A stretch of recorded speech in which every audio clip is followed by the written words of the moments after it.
Guys. Bumot. Yan sila yung noodles ang kain mo. Baka gina nila eh. Okay.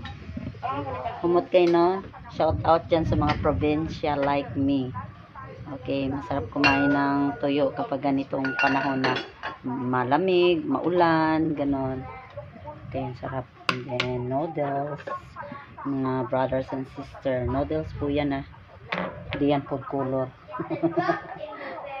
Mga una tayo, mga unta guys. Okay. Yan, sandok at kando. Wala yung mga kutsara dito. Okay, ito dayo. Yan day. Yan dayo. Sige, ngawag kita. Si mama dayo. Sorry guys. Mga unta.